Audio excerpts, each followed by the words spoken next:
Oi, pessoal, tudo bem? Então, nós estamos aqui hoje para fazer uma primeira aula, né? É a primeira aula que eu pretendo fazer de algumas, eu espero que de muitas, para fazer um apanhado do que vocês aprenderam. Para quem não lembra de mim, eu sou a professora Luana, tá? Professora Luana de História. Então, só para a gente poder recapitular, o que eu estou pretendendo fazer aqui? Primeira coisa é fazer um resumo do que vocês viram de conteúdo. A ideia daqui para frente é fazer os conteúdos um pouco antecipados aos conteúdos que vocês verão, tá? Mas a ideia nesse momento é fazer um apanhado, fazer um resumo, porque o conteúdo de Grécia ele é um pouquinho pesado, ele tem bastante informação, então nós vamos tentar fazer isso de um jeito mais enxuto. Mas fala para mim, vocês estão bem? Como é que estão as coisas? Estão conseguindo se organizar para fazer as atividades? Estão conseguindo fazer as atividades? Estão me devendo algumas atividades, hein? Tá precisando ficar um pouquinho mais em ordem. Mas no geral tá saindo. A gente vai se esforçando, fazer o quê? Tem que se adaptar a essa nova realidade. Não é fácil, mas é assim mesmo. Então vamos lá. Primeira característica que a gente tem que lembrar é a questão da Grécia ficar numa península chamada Balcânica. Primeira coisa, de onde vem essa palavra Balcãs ou balcânico? Ela vem da palavra turca que significa montanha ou cordilheira. Então, existem umas cordilheiras, a Cordilheira dos Balcãs, que ela se estende por um grande período, área de território da Sérvia.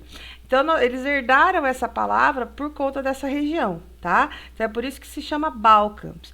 Nós englobamos ali na Península dos Balcãs outros países que não só a Grécia, tá? Albânia, Bósnia, Bulgária, Grécia, Macedônia do Norte, Montenegro, Sérvia, o atual país, o autoproclamado país independente Kosovo, a própria Turquia, né, uma parte da Turquia, a Croácia, a Romênia, a Eslovênia, vários países.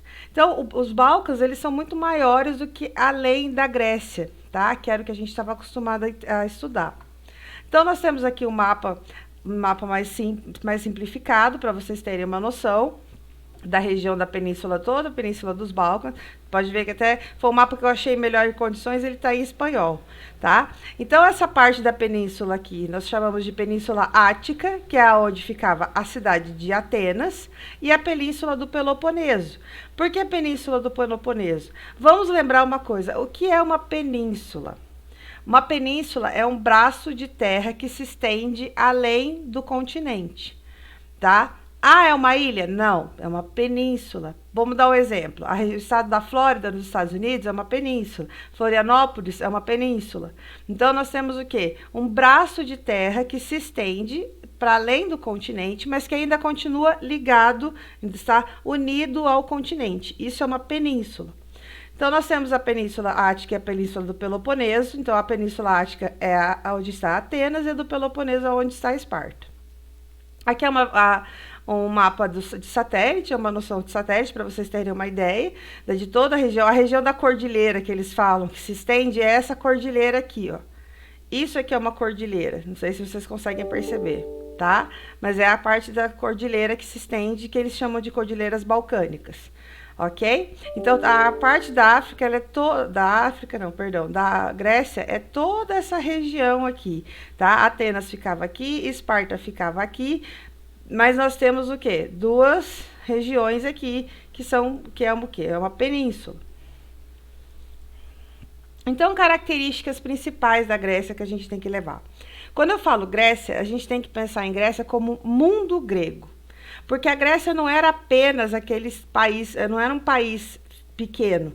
A Grécia eram várias cidades-estado. Então, a gente está falando de mundo grego. E em características de mundo grego, eles tinham coisas em comum. Uma delas era o quê? A propriedade privada. Isso significa que eles tinham rompido com aquela característica anterior, lá do início do desenvolvimento das civilizações, que era uma propriedade coletiva, ou seja, geralmente era da família, geralmente pertencia a um grupo de uma determinada tribo, alguma coisa assim. Aqui nós vamos ter o direito à propriedade privada, ou seja, cada indivíduo ou grupo familiar vai ter direito a um pedaço de terra. Outra característica importante é que eles vão se utilizar do modo de produção escravista, principalmente em todas as cidades. Aí você tem que pensar assim, Esquece aquela memória de escravo que você tem, de escravo negro africano que veio para o continente americano. Aqui a gente está falando de escravos potencialmente brancos, porque a gente está falando de gregos, de helênicos, e eles são escravos principalmente de guerra ou de dívida. O escravo de guerra é fácil de compreender, o de dívida é aquele o quê? Se você tinha uma dívida com alguma pessoa, porque você comprou um produto, ou você emprestou um dinheiro, ou você fez alguma coisa nesse sentido, e não conseguiu pagar, pelas leis jurídicas dos estados gregos, você se tornava escravo, porque você devia alguma coisa para essa pessoa. Tá? Isso vai demorar muito para acabar, só vai mudar com o Solon lá na frente, quando eles mudarem o sistema, todo o sistema jurídico deles, mas até então eles vão manter essa escravidão por dívida por alguns séculos. A economia deles era bastante diversificada. A gente tem a agricultura, principalmente em Esparta, o comércio, principalmente em Atenas, e o artesanato ele era variado, tá? Mas a gente está pensando aqui num sistema comercial que vai além daquela troca de mercadorias alimentares. A gente está falando aqui de outros tipos de produtos. Então, como eu falei, eles são localizados na Península Balcânica e uma característica da Península Balcânica é que o interior ele é extremamente montanhoso e o litoral ele é recortado. Vamos voltar aqui para a gente dar uma olhada.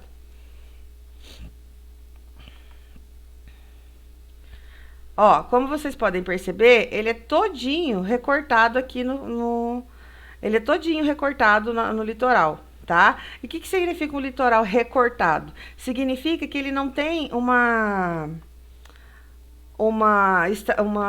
formação linear, né? Ele não é reto, ele não é linear, ele é todo entrecortadinho. Tá? Como a gente pode ver aqui, ó. Ele é todo cortado, tá vendo? Ele é bem recortado, o litoral dele é bem recortado, porque daí a gente tem essa região com ilha, que é a Península do Peloponeso, tem a região de África aqui, então, de Atenas, perdão, estou confundindo os nomes. E aí nós temos esse litoral todo recortado, ó, ele não é um litoral linear.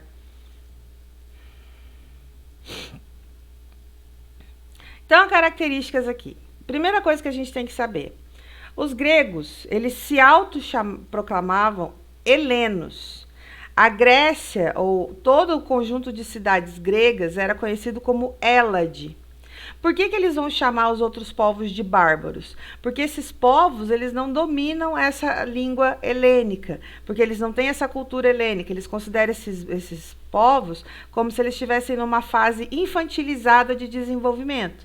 Então, na verdade, a gente não tem um desenvolvimento como as grandes cidades gregas, tanto jurídico, político, econômico e tudo mais. Então, nós temos a característica de cidade-estado, que é chamada de polis, uma autonomia jurídica, política e econômica. O que significa isso? Cada cidade-estado tinha a sua própria política, as suas próprias leis e a sua própria economia. Como eu falei, um exemplo, Atenas era comercial, enquanto que a Esparta já era mais agrícola, tá? Essa formação da cidade-estado era conhecida como demo. Ó, não vai pensar bobagem. Demo aqui significa povo, tá? Não é nem demo de coisa ruim, nem demo de demonstração. É demo de povo. É a palavra para povo que eles utilizavam. Mas, se eles eram descentralizados politicamente, ou seja, não tinha um grande rei, não era o reino da Grécia. Nunca existiu um reino da Grécia. Existiu um mundo grego. Ou seja, várias cidades-estados, cada uma funcionando individualmente. Mas eles tinham alguma coisa em comum. Que coisa em comum era essa? Por que eles se denominavam helenos? Por que eles se denominavam gregos? O que fazia com que eles fossem iguais? Primeiro, a língua, né? A gente tem uma língua que é igual para todos eles, a língua helênica. Todos esses povos falavam. A gente tem que pensar que a Grécia vai muito além, o mundo grego vai muito além da Península Balcânica, tá? A gente tem algumas coisas ali no norte da África. A gente tem algumas coisas no litoral da Itália que são de povos gregos, eram povos gregos, tá? Então, esses povos vão se desenvolver com o passar do tempo, depois vão criar outras civilizações, mas a gente tem toda uma extensão no mar Mediterrâneo de povos gregos. Outra característica interessante que eles tinham entre eles eram as Olimpíadas. Por quê? Porque as Olimpíadas, elas funcionavam como uma espécie de unidade entre as cidades gregas. Então, quando inventaram as Olimpíadas, quando criaram os Jogos Olímpicos, eles criaram com qual objetivo?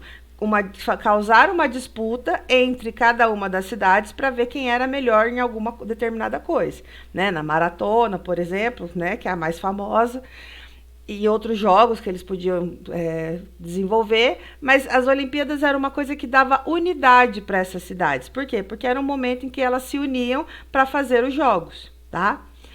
Outra questão importante é a religião. Essa religião é a religião que vai dar unidade para o povo grego. A gente está falando de uma religião politeísta, de deuses basicamente antropomórficos. O que significa isso? Antropo, homem, morfos, forma, ou formas de homens. Ou seja, os deuses gregos, diferente dos deuses egípcios, por exemplo, eles não eram formas de homens e animais, eles eram homens. Eles eram homens, tinham desejos e aflições e tinham defeitos semelhantes aos seres humanos. Então, como é que nós dividimos os períodos que separam a Grécia? Nós dividimos em cinco períodos. O pré-homérico, o homérico, o arcaico, o clássico e o helenístico, tá? Então, nós temos o pré-homérico do século 20 ao século 13 a.C., o homérico do século 12 ao século 8 a.C. e o arcaico do século 8 ao século 6, o clássico do século 6 ao século 4 e o helenístico do século 4 ao século 2. O que esses períodos falam da Grécia? Nós estamos aqui nesse processo, entre os períodos que nós vamos ver aqui, que cada um deles representa um estágio de desenvolvimento da Grécia, tá? Representa um estágio de evolução dentro da sociedade grega, da divisão das artes, das culturas, da política, da economia, tá? Então, cada período desse representa alguma coisa nesse aspecto. Primeira coisa que nós temos que saber: da onde nós tiramos as histórias gregas? Da onde que elas saem? Por que elas existem? Por que a gente ouviu falar de várias delas? Eu coloquei uma imagem do filme de Troia aqui para vocês verem. É uma imagem bastante bonita, inclusive, para vocês terem uma ideia. Então, nós vamos ter o quê? Um senhor, essa escultura que está aqui na fotografia, que está aqui para vocês verem, que é o Homero. Por isso que chama pré-homérico e homérico, tá? A gente tem o pré-homérico, ou seja, antes de Homero, e o homérico, que é durante o período do Homero. O Homero vai criar duas grandes histórias, que são grandes narrações que a gente chama de epopeias. O que são epopeias? São grandes narrativas, são grandes narrativas fantasiosas que misturam deuses com homens, grandes guerras, grandes situações onde aconteceram grandes eventos e tudo mais. Então, isso são epopeias, tá? Então, nós temos a Ilíada, que vai narrar a história da Guerra de Troia, tá? Troia não era uma cidade grega, vamos deixar isso bem claro para quem confunde essas histórias. Troia não era uma cidade grega, tá? Ela fazia parte de uma outra região, onde hoje é a Turquia, tá? Nós temos, então, a Odisseia, que vai narrar a volta de Ulisses à ilha de Ítaca. Então, assim, só para a gente fazer uma voltinha aqui. A Ilíada, ela basicamente vai falar principalmente do herói Aquiles, né? Que vai ser o grande herói de toda a Guerra de Troia. A Guerra de Troia, ela vai acontecer porque a cidade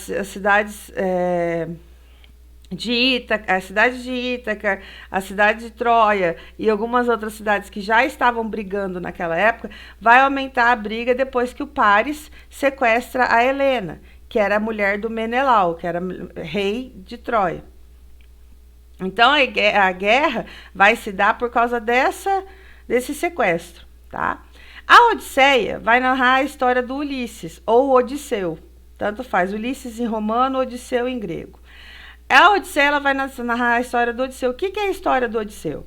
A história do Odisseu é porque ele participou, ele morava na ilha de Ítaca e ele participa da Guerra de Troia, ele é um grande herói da Guerra de Troia e ele vai participar dessa guerra e a história que vai contar é o retorno dele para a cidade, a tentativa de retorno dele para Ítaca. Então, assim, vão durar mais de 20 anos, a história é bem longa.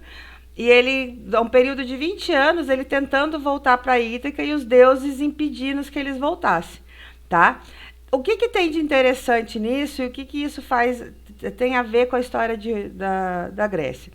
Todas elas são ritos, são histórias de formação, são epopeias de formação. Então ela fala da guerra de Troia, ela fala da questão do Ulisses. Quando ela fala do Ulisses, ela fala de várias características, tanto políticas quanto religiosas, que têm a ver com a história romana. Por isso elas são grandes fontes históricas. Tá? Existe uma discussão se realmente foi Homero que escreveu, se o Homero realmente existiu, ou se essas duas histórias, na verdade, foi um grande compilado de várias pessoas que teriam escrito. De qualquer forma, sempre foi atribuído a Homero e as pessoas aceitam isso como verdade. Então, nós temos aqui o período pré-homérico, né, que vai anteceder. O que, que vai ter de interessante no pré-homérico? Nós temos, então, os pelágios, que são um povo, a ilha de Creta, Knossos e Minos. Essas ilhas são as ilhas de formação principais da formação dos gregos. Então, nós vamos ter vários desses povos se formando nessas ilhas. A ilha de Knossos é aquela famosa ilha do Minotauro. Então, a gente tem a famosa história do rei Minos, que manda o rapaz lá para tentar pegar matar o Minotauro e tudo mais, né? E aí nós temos então a ilha de Creta, onde vai se desenvolver principalmente uma grande cultura e tudo mais. Nós temos então o Minos, e uma questão interessante que nós temos que levar aqui do período pré-homérico é que foi um período de grande comércio marítimo. Então, uma coisa que nós vamos lembrar aqui é que assim, a civilização vai se desenvolver basicamente na ilha de Creta. Tá? Que a gente chama de civilização creto-micênica, tá? Essa língua ela vai se desenvolver ali, a língua e a mitologia gregas vão se desenvolver nesse período, nesses locais, tá? As principais cidades são Micenas, Knossos e Troia. Tá vendo? Como eu falei, Troia não era considerada uma cidade helena, ela era uma cidade cretense. Ela era creto-micênica. Então tem toda uma situação separando essa história. Tá? Eles eram o que a gente chama de talassocracia, ou seja, ganhava mais ou tinha maior poder quem tivesse maior poder comercial marítimo. Isso é uma talassocracia. Os fenícios também eram assim, né? E o que vai acontecer? Nós vamos ter, por volta do século V, a invasão dos dórios. Os dórios são um povo indo-europeu que ficava na região mais ao norte da Península Balcânica. Então, eles vão invadir essa região de Creta e vão dominar essa civilização, vão destruir essa civilização creto-micênica. E aí, nesse primeiro momento, vai acontecer o que a gente chama de diáspora. O que é diáspora? Eu expliquei isso para vocês na sala um dia. Existe uma diferença entre êxodo e diáspora. O êxodo, vão todos juntos para o mesmo lugar ou em direção ao mesmo local, tá? A diáspora é quando vai cada um para um lado, ou seja, ele se espalha, tá?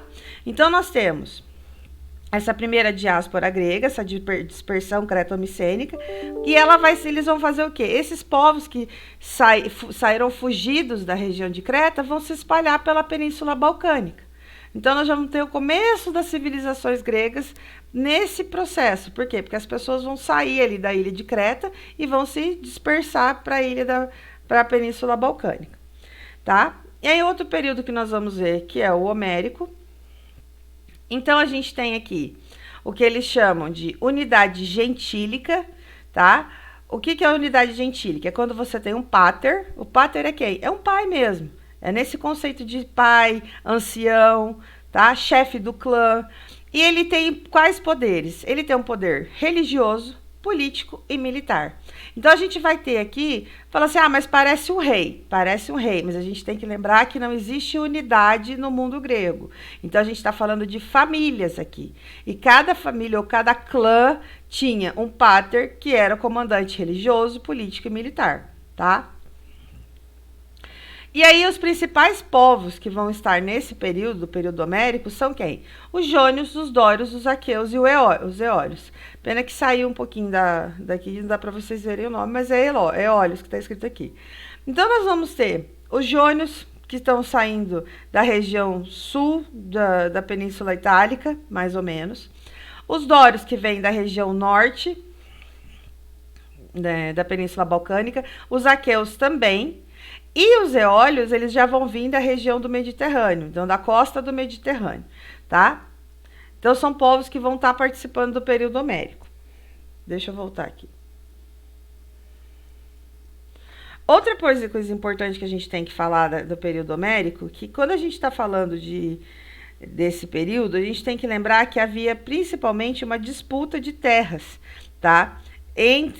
Então assim, havia uma espécie de escassez de terras. Por quê? Por que houve uma escassez de terras? Porque houve um aumento muito grande dos genos. O que são as genos? As genos são as famílias. Então, quando há esse aumento das genos, a gente vai ter uma escassez de terra e uma disputa pela posse de terra bastante significativa, tá?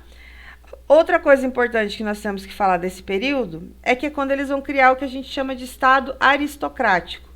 O que significa a aristocracia? Seriam grupos de famílias mais ricas. Então, o que vai acontecer nesse período? Quanto mais rica a família, mais ela manda, mais ela tem poder político, econômico, jurídico, tá? Então, nós temos agora o período arcaico, onde nós temos principalmente a cidade de Atenas, tá? Que é a Península Ática. Eles são nada mais, nada menos do que um povo chamado... Eles foram fundados, ou são descendentes dos jônios, tá?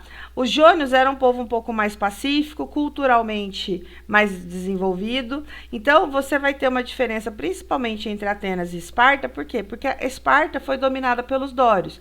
E os dórios eram mais militarizados, eram mais violentos, inclusive. Então, nós temos aqui, nesse período arcaico, algumas características, né? É aqui que vai começar a surgir, então, a autonomia política, econômica e militar, ou seja, quando as cidades e estados vão começar a ficar independentes.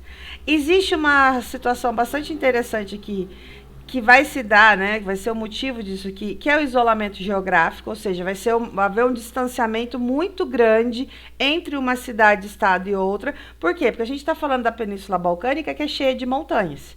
Então, essas montanhas, Atenas, por exemplo, ficava no monte. Como vocês podem ver aqui, é uma região bastante alta, tá? Daqui é a cidade de Atenas, a gente está vendo o Panteão aqui. Então, você tem toda uma região aqui, ó, você pode ver aqui atrás. São montanhas, muitas montanhas. Então, essa coisa de cada cidade ficar uma bem longe da outra dava autonomia para os estados. Por quê? Porque elas podiam se tornar independentes, cada uma elas tinham a mesma língua, a mesma religião, tinha a questão dos Jogos Olímpicos, mas elas eram o quê? Independentes, política, jurídica e economicamente. Cada uma tinha a sua lei, a sua economia e o seu sistema político, tá? Então, uma base cultural aqui, no caso de Atenas, são os cretomicênicos, tá? Que são aqueles povos fugidos lá da ilha de Creta. E aí, o que nós vamos ter aqui? Deixa eu voltar aqui um pouquinho. Nesse período, vai surgir o que eles chamam de ágora. Ou seja, isso a gente está falando de Atenas, tá, gente? O que é a ágora? Isso aqui vai... assim, até a Esparta vai ter uma característica um pouco mais diferenciada. Mas o que a gente tem aqui? O que é essa ágora? O surgimento dessa ágora, tá? Esse quadro que está aqui do lado é um quadro do Renascimento, tá? Já é um quadro do período renascentista, que não dá para ver aqui, mas aqui no centro estariam Sócrates e Aristóteles, tá? Aqui no centro. Perdão, Sócrates está aqui, tá o Aristóteles e o Platão, tá? O Platão aqui de vermelho e o Aristóteles de azul aqui, e esse sentado aqui seria o Sócrates, tá? O que eles estão falando aqui? O que é essa ágora, essa representação desse quadro, por exemplo, da idade do Renascimento? É que eles criaram um sistema onde as pessoas podiam se juntar num determinado local para discutir as coisas da cidade, para discutir as coisas daquela civilização, da economia, da política, para tomar decisões. Então, como é que eles faziam? Eles iam para essa ágora, que era uma espécie de praça. Aqui eles fizeram um lugar tipo um templo e tudo mais, porque é um quadro de representação lá do Renascimento. Mas a gente está falando aqui de um espaço que provavelmente era um espaço aberto, onde as pessoas se reuniam para tomar decisões. Então, nós temos aqui, já no período clássico, o conceito de democracia ateniense, né? Então, ele vai se chamar período clássico, por quê? Porque é nesse período que se desenvolvem as artes, que se desenvolvem a maior parte das artes, né? Aquele conceito de teatro grego, por exemplo, que vai se desenvolver a democracia, aonde grandes líderes vão mudar o sistema político de Atenas. Então, nós temos no período clássico algumas reformas bastante significativas. Nesse caso aqui, eu coloquei o Clístenes, porque ele é considerado o pai da democracia ateniense, e coloquei o Péricles, porque foi ele que mudou várias leis, inclusive a lei da escravidão por dívida, tá? Então, nesse caso aqui, o que o Péricles vai dizer? Que a partir desse momento, todo cidadão participa da vida política em Atenas. O que acontecia antes desse período?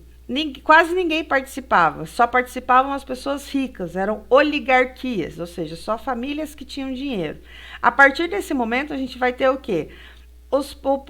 A participação de todos, inclusive dos plebeus. Então, nós vamos ter tanto as famílias ricas quanto os plebeus participando da política. E isso vai se dar principalmente através de Péricles, tá? Nós temos outros, né, famosos, que são, por exemplo, o Drácon, que criou as leis draconianas, que eram nada mais do que eram leis muito severas, mas a questão mais importante era que eram leis escritas, ou seja, ele passou a obrigar, né, essa escrita das leis. Nós tivemos outro, que era o Solon, que ele vai pôr fim à escravidão por dívida, mas quem vai validar isso vai ser o Péricles, né? Então, nós vamos ter todo um sistema nesse sentido. Aí nós temos o Clístenes, que foi o último que eles consideram como o último tirano, mas ele não chegava a ser um tirano no sentido de ser mau, mas é porque ele dominava as coisas sozinho, né? Então ele tem aquela ideia de que assim, todas as decisões partiam dele. E o que ele vai fazer principalmente, né? Ele vai criar a lei, vai transformar os cidadãos em homens livres, né? E ele vai dizer o quê? Que cidadão ateniense era quem? Homem livre, maior de 18 anos, maior de 21 anos, na verdade, nascido de pai e mãe ateniense, nascido em Atenas, de pai e mãe ateniense. Isso é o conceito de cidadão grego. Você tem que ser homem, maior de 21 anos, nascido em Atenas, filho de pai e mãe ateniense. Isso, quem vai criar esse conceito é o Clístenes, tá? Por quê? Porque era uma maneira dele restringir que os estrangeiros se intrometessem na política ateniense. Mas a gente tem que lembrar que as mulheres não podiam participar, os escravos também não, né? Os estrangeiros também não. Então era bastante limitado o grupo de pessoas que podia participar, tá? Então, uma outra característica da democracia que é bastante interessante que eles criaram, né, o Clístenes vai criar, é o conceito de ostracismo. O que é esse ostracismo?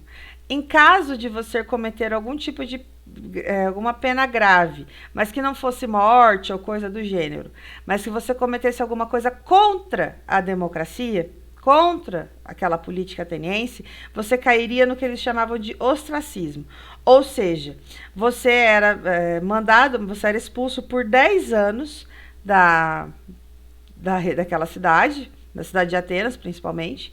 Você era expulso por 10 anos, e nesse período de 10 anos você perdia também definitivamente a sua cidadania. Então você deixava de ser considerado cidadão ateniense.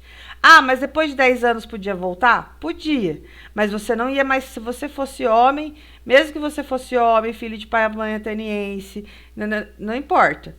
Se você voltasse, você não ia poder participar mais da política, tá?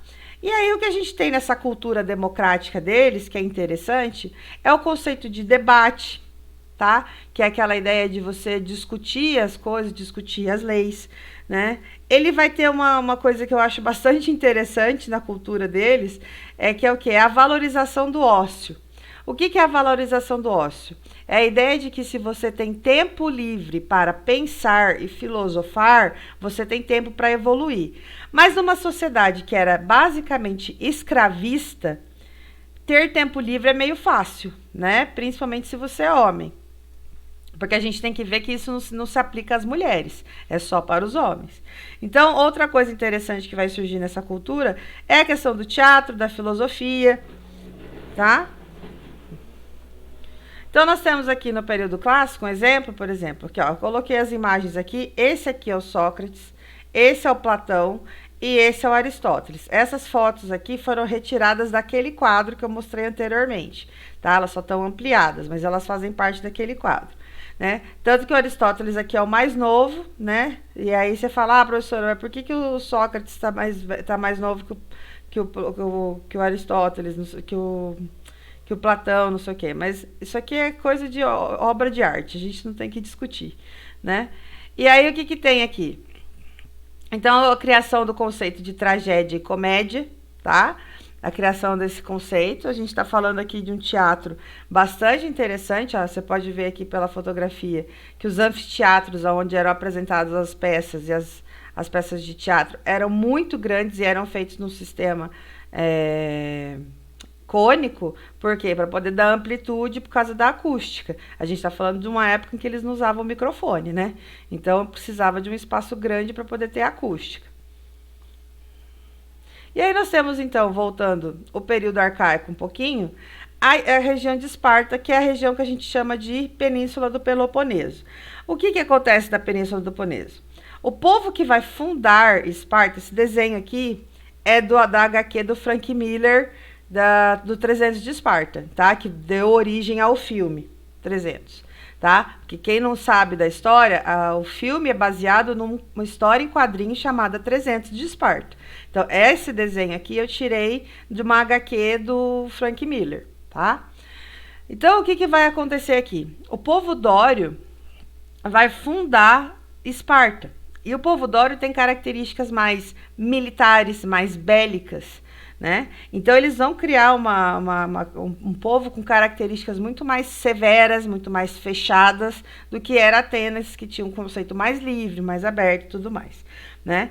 Predominância deles é a agricultura, então a gente vai ter principalmente a agricultura. E uma coisa interessante que é bom falar do arcaico de Esparta é que em Esparta nós vamos ter uma diarquia, tá? O que é a diarquia? Nós vamos ter um líder religioso e um líder militar. Esses dois líderes vão governar a cidade juntos, tá? Então, nós vamos ter essa diarquia, tá? Em vez de mono, é um, dia, dois. Então, diarquia, dois no poder. Então, nós vamos ter um rei religioso e um rei militar, tá? Esses dois reis, eles vão ter poderes semelhantes, eles vão ter poderes bastante parecidos, não vai haver muita diferença de poder na mão dos dois. Só que cada um deles vai cuidar de questões diferentes, né? E só para finalizar essa parte, a gente tem essa questão do militarismo em Esparta. As mulheres eram treinadas militarmente, tá? Elas assumiam questões econômicas, militares, administrativas, funções que, nesse caso, a gente tem que pensar o seguinte: quando os homens iam para a guerra, quem é que ia administrar as coisas? Então, dentro da sociedade espartana, eles compreendem que as mulheres têm que ter conhecimento para administrar as funções econômicas, para administrar questões militares e para administrar outras questões administrativas. Por quê? Se os homens estão na guerra, quem é que vai fazer? Então, nesse sentido, Esparta tem uma mentalidade diferente, tá? E a educação militar deles começava dos 7 anos e ia até os 30 anos. Então, aqui o período clássico nós temos as guerras médicas, não tem nada a ver com medicina, tá? As guerras médicas têm a ver por causa do reino dos Medos, por causa de um povo chamado Medos, e elas são basicamente, né, assim, os pontos altos dessa guerra é a guerra dos gregos e persas, tá? Que é quando os persas tentam invadir a Grécia e dominar os povos gregos. Então, aqui tem uma foto do filme Esparta, 300 de Esparta, para vocês verem. E aí, uma segunda guerra que vai acontecer por causa das guerras médicas é a Guerra do Peloponeso. Por que a gente vai ter a Guerra do Peloponeso? Porque a Guerra do Peloponeso vai acontecer principalmente entre quê? Entre Esparta, entre a Liga do Peloponeso e a Liga Ática. Então, vai ter Atenas, Corinto, não sei o quê, contra Esparta, Minos e outras cidades. Então, só para finalizar aqui Vamos falar do período helenístico. Eu tô acompanhando aqui porque eu tô com a minha colinha aqui, tá, gente? Então, o que a gente tem aqui do período helenístico? Aqui é o que a gente chama de Macedônia, tá? Aqui tá a Grécia. Ó, como eu falei, isso aqui tudo é Península Balcânica, ó. Croácia, Bósnia, Montenegro, Sérvia, Albânia, tá? E aí você tem esse pedaço aqui, que é a Grécia, que é o pedaço maior, né? Tem a Romênia, tem mais outros países aqui para cima. Então, o que a gente tem de interessante do período helenístico para falar? O período helenístico nada mais é que o período do Alexandre o Grande, né? Do grande conquistador Alexandre o Grande e o seu cavalo Bucéfalo. Eu adoro falar o nome desse cavalo porque eu acho engraçado. Ok, me perdoa. Meu momento sexto ano bateu forte. Então, o que acontece assim? A gente tem uma fusão ali entre a Grécia, a Pérsia e o Egito. Você vai falar, professora, mas o Egito também eu sabia da Pérsia. Pois é, mas o Egito também, porque o Egito tá aqui, ó. Não dá pra ver, mas ele tá aqui embaixo. Tá? Ele tá bem aqui pertinho aqui. E o Império Macedônico, ele vai dominar toda essa região aqui, inclusive uma parte da Península Itálica, essa parte da Turquia e parte do Egito. Então, nós vamos ter o quê? Toda essa junção do período, nesse período, tá? Outra questão que vale a pena ressaltar é o que é o seguinte. O Alexandre o Grande valorizava muito a cultura helenística, tá? A cultura dos helenos. Por que é período helenístico? Cultura dos helenos, tá? Então, o que eles vão valorizar muito? Essa questão da filosofia, porque quem foi tutor, um dos tutores do Alexandre o Grande foi o Aristóteles. Então, ele tem toda uma relação muito respeitosa com o povo grego, tá? Vai durar pouco o Império Macedônico? Vai durar pouco. Mas, de qualquer forma, o Alexandre o Grande valorizava muito a cultura helenística, tá? Então, nós temos uma questão relacionada, né? Vai se mudar para o tema da filosofia de temas políticos, temas coletivos, para temas mais individuais, para um pensamento mais individualista, mais filosófico, mais profundo. Tá? Isso é uma questão bastante interessante. Nós vamos ter as escolas helenísticas, que são o epicurismo, o cinismo e os estoicos, os cínicos e os estoicos. Tá? É nesse período que o Péricles vai controlar essa sociedade. E aí, o que acontece? Nós temos, então, o Alexandre o Grande durando... Esse período da cultura helenística não vai durar nem 30 anos. Vai acabar bem rápido o Império Macedônico. Mas, de qualquer forma, esse panorama que eu quis dar para vocês era um panorama mais amplo do conceito de Grécia Antiga, tá? Então, se vocês ficarem com dúvidas, vocês me perguntam, entre em contato, manda mensagem no Classroom, manda no WhatsApp, só não manda de madrugada, hein? E manda quando for necessário, tá bom? Um abraço para vocês, foi muito bom falar com vocês. Tchau!